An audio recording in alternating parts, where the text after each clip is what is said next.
What is up, people? Van from Vaniverse Gaming Channel here with another video on Conan Exiles.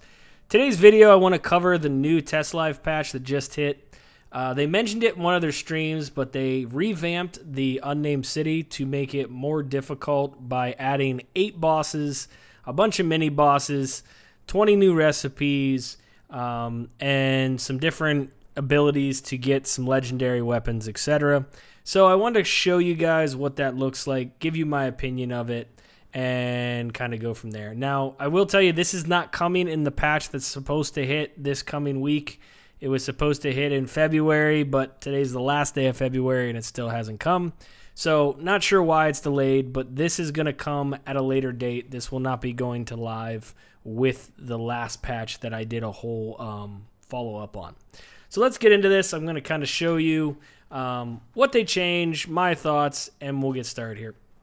So, if you look at the Unnamed City, the first thing that they did is they added in different boss fights. They said 8 different bosses. We have a skeleton creature boss. We got some other skeleton bosses here. A dragon boss, Wraith Boss, Snake Boss, Albino Bat, and so on. So I believe that's 8, but basically these bosses are set throughout, they're nice and spread out, and then they've also added in these little mini boss fights, which are usually human PCs. They're relic hunters, and there's usually a named guy who's a little bit more difficult than your average guys, but not nearly as difficult as some of these bosses. Now, I can tell you that in my current setup that you can see right here in my Silent Legion, which you get from doing the Black Keep, and my Tila's Sorrow with a weapon enhance, these all have weight reduction.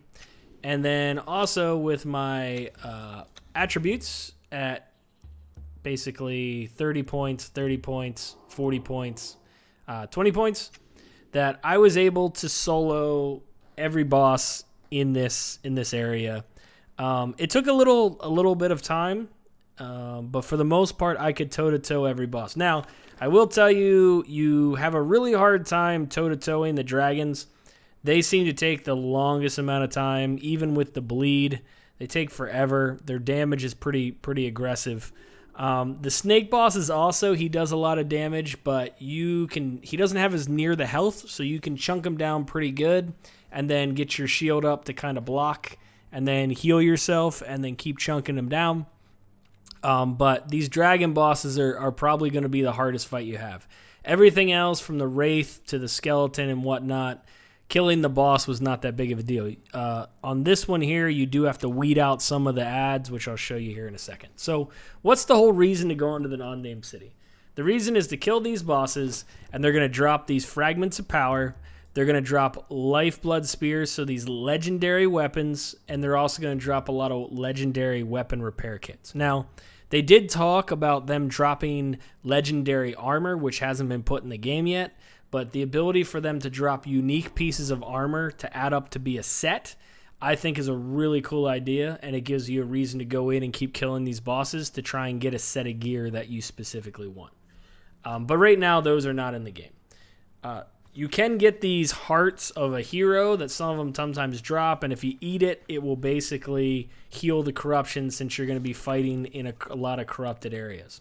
So what I'm going to do now is I'm going to show you guys just kind of some of the bosses real quick, and then we'll go and show you what you do with the Fragments of Power, and then last we'll kind of show you what you can make with the recipes that you end up gaining.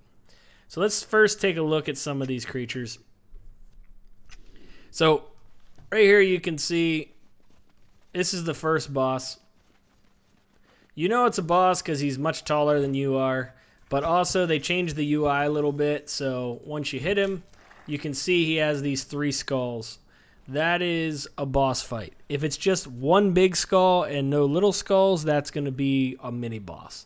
So this is the first guy that you can fight.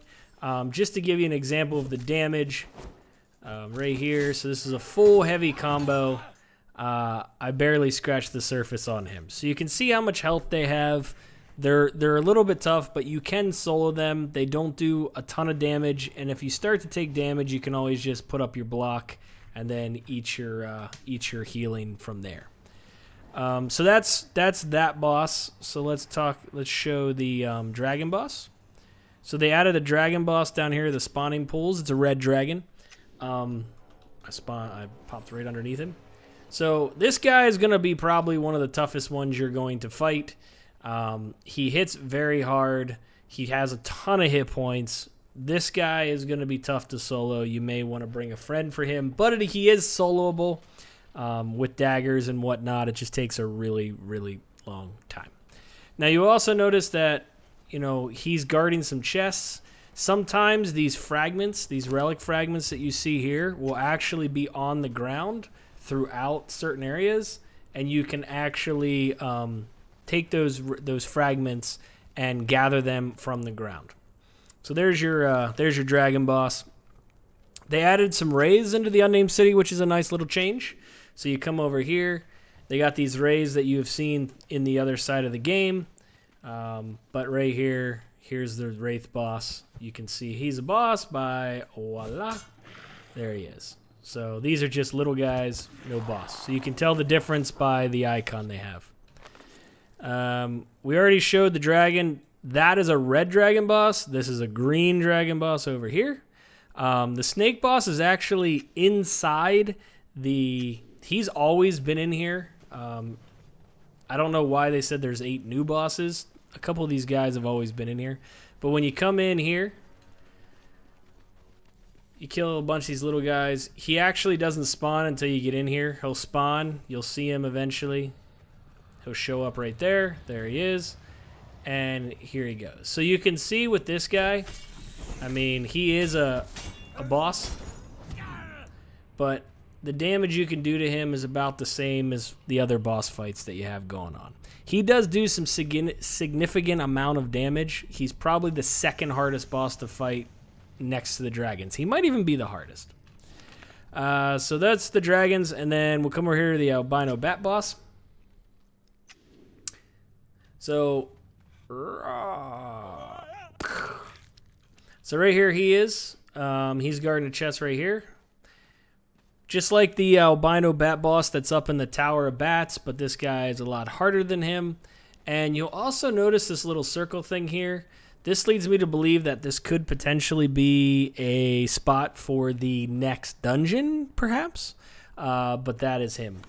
So that's basically all the bosses. I will show you this Skeleton King boss too. And you can see here he is. He's at the end. He's got a whole line of these guys that you got to kill through. And then here he is standing here in all of his glory.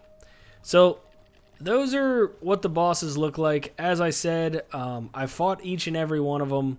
I was able to solo each and every one of them. All of them were fairly easy to tank toe-to-toe with my Silent Legion and my Tila Sorrow, except for the Dragon and the Snake Boss.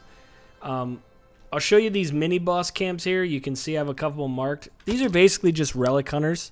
And there's one mini boss because he doesn't do near the damage or have the health of the bosses, but he also drops Fragments of Power, and he does decent amount. You'll notice that he'll have one, when I hit him, he'll have 1 skull instead of 3, but you can see just doing the basic damage. One combo takes about a quarter of his health or whatnot. So not that hard, but once you end up killing him, and this guy is not always here, like the names change on where they spawn, but we'll kill him real quick so you can kind of see the whole drop mechanism. And voila. So right here, if we loot him, you can see he drops a Fragment of Power, he drops a Legendary Weapon Kit, and he drops a Heart of a Hero. Now you can see I have some corruption. So if I eat this Heart of the Hero, it will actually remove some corruption from me. You see all my corruption removed, and there you go. So those are going to be nice if you're going to spend ample amounts of time in the Unnamed City to eat those Hearts of Heroes off of these little mini bosses. Now, the other thing I wanted to show you is they added a new entrance to the map room. I've never seen this before.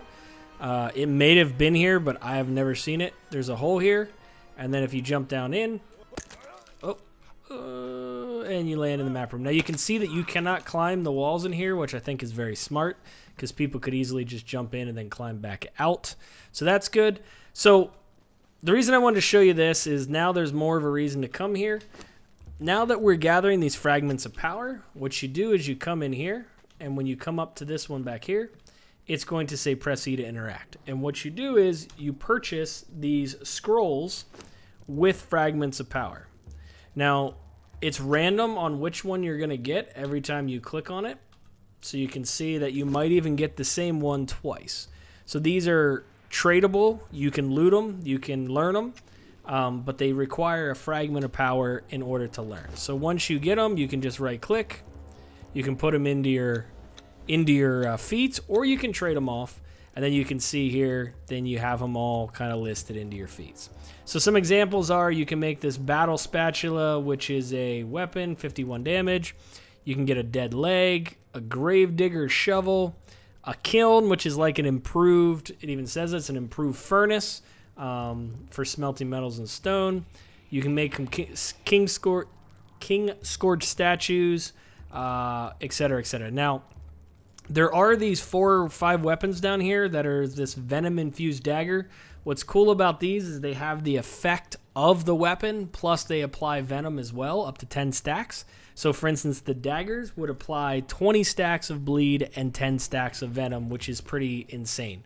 Now, you can see the health damage is very low, 7 damage, versus if you had a set of daggers that are level, 60, like Obsidian, they're like 38 damage.